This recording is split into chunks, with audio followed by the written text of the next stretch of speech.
உச்ச நீதிமன்றத்திலே அதற்கான பதிலை நாங்கள் சொல்லுவோம். ஏனென்று சொன்னால் இந்த வழக்கு ஏற்கனவே 2 நீதிபதிகளுடைய அமர்விலே விசாரிக்கப்பட்டு இது உரிமையியல் நீதிமன்றத்திலே போய் விசாரிக்கப்பட வேண்டும் என்று அந்த 2 நீதிபதிகள் தீர்ப்பு சொல்லியிருக்கிறார்கள். அதுக்கு அடுத்தபடியாக 3 நீதிபதிகள் அல்லது 5 நீதிபதிகள் கொண்ட அமர்வு தான் விசாரிக்க வேண்டும். எனவே இதில் பல்வேறு கருத்துக்களை உச்ச நீதிமன்றத்தில் சொல்வதற்கு எங்களுக்கு இடம் நிறைய இருக்கிறது, கருத்துக்களும் நிறைய இருக்கிறது, சட்ட கருத்துக்களும் நிறைய இருக்கிறது. சார், அந்த இடத்துல விளக்கே ஏத்தலைங்கிறோம், அப்ப அதுக்கு அனுமதி கிடைக்காதுன்னு சொன்னா எதுக்காக புது இடத்த நீங்க தேர்ந்தெடுக்கிறீங்க? அப்ப நாளைக்கு சொல்லி திருவண்ணாமலையில இந்த இடத்துல தீபம் ஏற்றக்கூடாது, வேற இடத்துல போய் ஏற்றணும், அதான் சொல்லி கோயில் உச்சியில ஏற்றணும்பீங்க. கேட்கறதையெல்லாம் கொடுத்துட்டு இருக்க முடியுமா? இது இந்து சமய அறநிலையத்துறைக்கு ஆளுகைக்கு உட்பட்டது. இதை நாங்க முடிவெடுக்க வேண்டியது அவங்க. இப்ப நீதிமன்றம் ஒரு தீர்ப்பை சொல்லி இருக்குன்னா தீர்ப்புக்கு கட்டுப்படணும். அது கார்த்திகை தீபம் வர்ற வரைக்கும். அதுக்கு முன்னாலே நாங்க உச்ச நீதிமன்றத்தை திருப்பி வாங்கியாச்சுன்னா அதை பத்தி கவலை இல்லை. நிச்சயமாக நல்ல தீர்ப்பு வாங்கி விடுவோம். விரைவில் நாங்கள் நிச்சயம் உச்ச நீதிமன்றத்துக்கு. நான் நேற்று கூறிய கருத்துக்களில் நீதிமன்ற அவமதிப்பு என்பது எதுவுமே கிடையாது. இது சட்டத்துக்கு உட்பட்டு தான் நான் பேசியிருக்கேன்னு தவிர நீதிமன்றத்தை அவமதித்து பேசவில்லை. ஆனால் ஏற்கனவே முந்திய தீர்ப்புகள் இருக்கின்றனவே, அந்த முந்திய தீர்ப்புகளுடைய அடிப்படையிலே அதை சுட்டிக்காட்டி பேசுகிற உரிமை வழக்கறிஞராகிய எனக்கும் உண்டு. எனவே அந்த முந்திய தீர்ப்புகளை அடிப்படையில் தான் சுட்டிக்காட்டி நான் பேசியிருக்கிறேன். அந்த திருப்பரங்குன்றத்தினுடைய கல்தூணிலே தீபம் ஏற்றியதற்கான ஆதாரம் உண்டா என்று நாங்கள் கேட்கிறோம். ஒரு நீதிமன்றத்திலே ஒரு வழக்கு தொடர்பவர் தான் அந்த நிரூபிக்க வேண்டும்.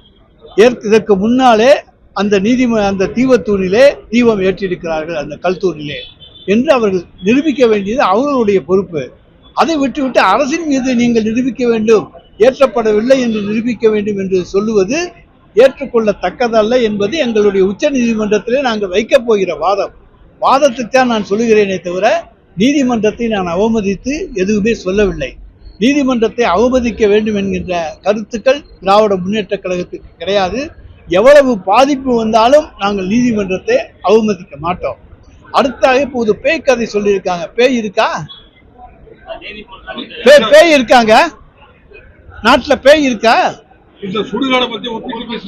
சுடுகாடுக்கு வந்து பேய் இருக்குன்னு சொல்லியிருக்காங்க. நான் அதுக்கு சுடுகாடு சொல்லியிருக்கேன், என்ன தப்பு? நீதிபதிகள் பேய்க்கதை, அரசு பேய்க்கதை சொல்லுகிறது என்று சொல்லுகின்ற பொழுது ஒரு அமைச்சர் சுடுகாட்டிலே தான் பிணம் எதிர்க்கப்பட வேண்டும், நடுரோட்டிலே எதிர்க்கப்படக்கூடாது என்று சொல்வதிலே என்ன தவறு இருக்கிறது சொல்லுங்க. தீபம் ஏற்றுவதை நான் ஒப்பிட்டால் அதே கிடையாது. அதாவது தவறாக புரிந்து கொள்கிறீர்கள். ஒரு உதாரணம் சொல்ல வேண்டும். ஒரு இடத்திலே தீபம் ஏற்றப்படுகிறது என்று அவர்கள் சொல்லுகிறார்கள். அதற்கான ஆதாரம் இருக்கிறதா என்று கேட்கிறோம். ஆதாரம் இல்லை. ஆனால் நீதிமன்றம் தீபம் ஏற்ற வேண்டும் என்று சொல்லுகிறது. அப்பொழுது நாங்கள் என்ன சொல்லுகிறோம்? உடனடியாக ஒருவர் வந்து நடுரோட்டிலே தான் நான் பிணத்தை எரிக்க வேண்டும் என்று சொன்னால் பிணத்தை எரிக்க சொல்லுவீர்களா? அது சுடுகாட்டிலே தானே எரிக்கப்பட வேண்டும். அதைத்தான் நான் சொல்லியிருக்கிறேனே தவிர நீதிமன்றத்தை அவமதித்து நான் எதுவுமே சொல்லவில்லை. அதுல நீதிமன்ற அவமதிப்பு 1% கூட கிடையாது.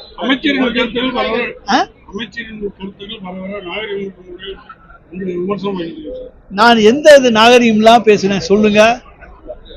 அதாவது ஒரு இதுக்கு உதாரணம் சொன்னோம்னா வேற எந்த உதாரணத்தை சொல்ல முடியும்? நடுரோட்டில் எரிக்காதையான்னு சொல்லு அப்படின்னு நான் சொல்ற போது அது அநாகரிகமா? சொல்லுங்க. நான் என்ன அநாகரிகமாக பேசுகிறேன்?